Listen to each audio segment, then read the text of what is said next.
My name is Bria Turner, and this is my week 11 project on privilege. So, first, I'm going to start off with what privilege is, and as you can see in my cover photo, it talks a little bit about it, just kind of like an overview. And on her sign, it says, privilege is when you think something is not a problem because it is not a problem to you personally. Okay, so for the scavenger hunt, first finding the Barbie dolls. So for the Barbie dolls, I actually noticed the section was pretty diverse. So as you can see in the bottom right picture, you can see a couple black Barbies here and there, also with the top right picture. Um, Overall, I found about 34 black Barbies and about 115 white Barbies, which I'm kind of figured it would be more white Barbies on the shelves than anything else. Um, some things that I did find very interesting, if you look at the picture on the bottom left, was a Barbie in a wheelchair. I've never seen anything like that, and I thought that was really cool, especially for little girls who are in wheelchairs to have a Barbie doll that looks like them. Like, everybody wants a toy that looks like them, and I thought that was very important to do something like that. I'd never even thought of anything like that. Also, in left, the top left picture, on the right, you'll see a plus size Barbie doll, and on the left, you'll see a bald Barbie doll. I thought that was really cool too because those are also something you don't really see, especially because Barbies are known for having like long hair, hair to comb. I thought it was really cool to have a Barbie, that's bald for maybe someone who is bald or children who are going through something where they lost their hair to have a Barbie that looks like them.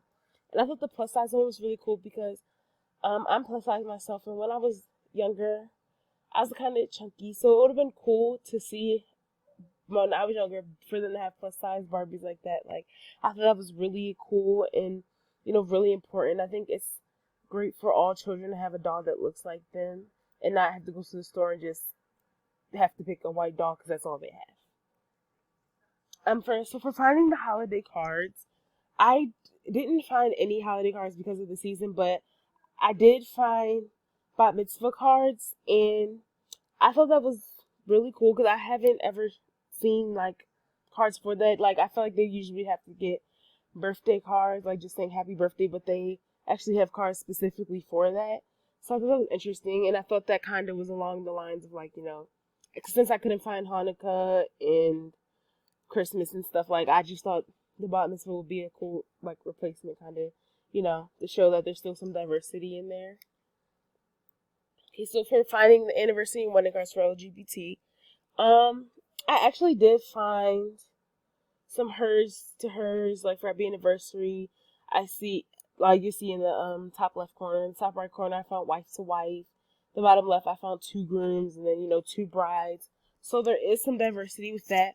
I did have trouble finding a husband to husband or him and him, like for anniversary, but I guess for like the wedding, they did have LGBT inclusive cards. So I thought that was cool to find. Like, I haven't seen that before either. I was actually really surprised. Like, maybe because I wasn't ever looking for them, but I thought it was nice that they had cards for them, so I didn't have to like just pick the cards that everybody else has to get.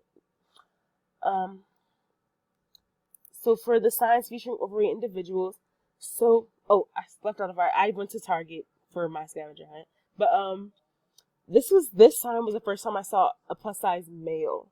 Like, usually you can see in the bottom picture there's 3 plus size women, but I never see like plus size men representation when it comes to clothing. Like, I know they do have sizes that go up to plus size, but I never see like them in the picture. So to see a plus size man on the advertisement, I thought that was really cool and inclusive. And I'm sure a lot of plus size men felt the same, like to see a picture of them instead of just only skinny men or only men that are like really built or in shape.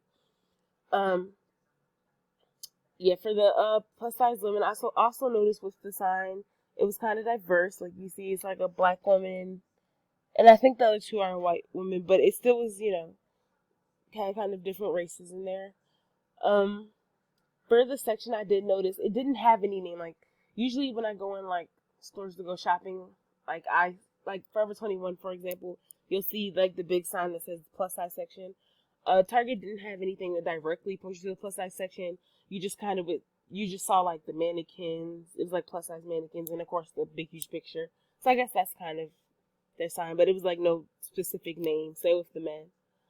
But yeah, I thought that was cool once again to see the plus size man and really interesting. Okay, so I only found one sign with a woman over the age of 60. Um, I thought, I mean, I was kind of shocked. I've never before actually seen like older women on really any advertisements like for Target specifically. Like I have seen it in other stores that are like for older women usually, but in Target I didn't really see. I don't usually see older women on the sign. So when I saw that, I was really shocked. But yeah, so I can see they're pretty diverse when it comes to all of their stuff and their signs. Like it seems like they're really inclusive of everyone, no matter the age, their size, their race, and things like that.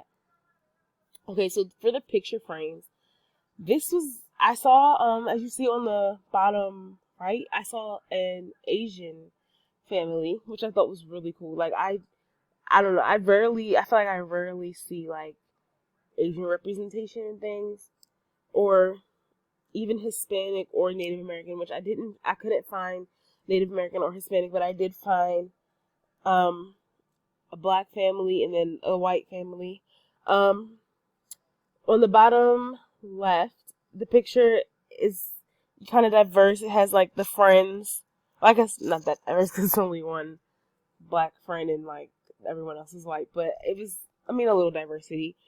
But I found very interesting being a black woman. I love that in the pictures they have their natural hair, and also the mother has on the top left she has box braids. I thought that was really cool because a lot of the time as a black woman we do get discriminated against and for wearing our natural hair, like just we're told like when going in the interviews and things like that to straighten our hair or change our hair because they don't want us to wear natural. I guess the natural hair makes us look too black, I would say. So I really loved to see in the picture frame that they have their natural hair and she has braids and just things that are inclusive to like the black community, like the afros and stuff like that. So I really like seeing that in the picture frame. So I searched around the entire store and I could not find anything with Native American mascots, even stuff that didn't have, even just like Native Americans doing anything. I didn't find any dolls, anything on the signs, none in the picture frames. Like, I thought that was really sad because, like I said, I feel like everybody should be represented. Everybody should be able to look at things and see themselves, being represented in some way. So I think it really sucked that they didn't have anything in the entire store with any type of hint, like any hint of Native American culture or anything like that. So yeah, that was sad to see. So for the question of like the disabled people is it easy for a disabled person to navigate through the store? I felt like the aisles were pretty spacious. Like as you can see in the bottom picture, it's a lot of space. I was pushing my daughter's stroller, which kind of takes up a lot of space, and it was really easy for me to get through the aisles. My mom also, she has to use a little ride-on cart, and she said it was easy for her to get through the aisles and even to reach stuff. Like she said, she didn't have trouble trying to reach anything. Like I thought that was good. And as you can see in the top picture, like the stuff isn't up too high, whereas they couldn't reach up their arm and get it themselves, where they don't have to ask for help. So yeah, I like that. It was definitely a lot of space to get through, and to like shop. They didn't have to like squeeze or worry about hitting anything or knocking anything down, and I really like that. So for the workers and customers, I noticed the workers were mostly younger women from ages 18 to 28. It was like a handful of men I could probably count on one hand. It wasn't really that many men working there, but I did notice it was mostly white people working there than black people. I'm not sure if that has anything to do with prejudice or anything. I just think that maybe it could have been the staff that was on at the moment, or I don't know. But it definitely was more white women specifically working there than anybody else. I did notice an employee with dwarfism. I thought that was cool. And she wasn't working at this time, but I have gone there before to that Target before, and there was a woman working there who is um disabled, like mentally disabled, and I thought that was cool. I can tell Target isn't really. I don't. It doesn't seem like they're really precious when it comes to like disabilities and stuff like that, and like gender and race, from what I saw. Also, the customers, it was really diverse. Like I couldn't say specific type. It was I saw a little bit of everyone. Like age wise, it was all ages, all races, all genders. Yeah. So my experience. So in the book, describes prejudice as negative attitude and discrimination as a negative a negative behavior, and that kind of links into, as you see, I said sexism with dolls. I really only saw girl Barbies. Like it was a couple boys, but mainly girls. And I'm not sure if that's like a Target problem or just the Barbie, like whoever makes Barbies problem. I feel like they do that because they kind of assume that a little boy isn't gonna play with a Barbie, but I mean, I feel like it's a toy and anybody should be able to play with it. So I feel like they need to do better with making more boy things that aren't GI Joes, that are actual dolls. Like you never know who wants to play with what. I feel like I noticed a little ageism. The workers were really only young. Like I didn't see any older workers at all. They could have just not been working, but I go there a lot, and I really only see younger workers. So I'm not sure if they're just being like discriminatory towards older workers, but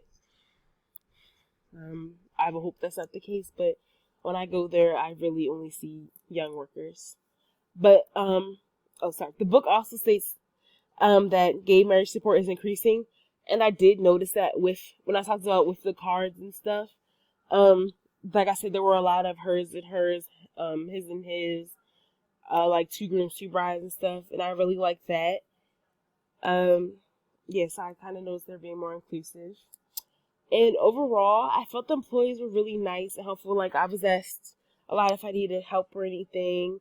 Like I didn't feel like I was being watched, or which can be common in some stores sometimes when I go in. Like I didn't feel like I was being followed or constantly watched, so I did enjoy that. Like I feel like I was free to shop comfortably, and they were helpful. They were there when I needed help, and like like I said, they weren't overbearing or kind of doing too much. They just were doing their job and helpful when you needed them.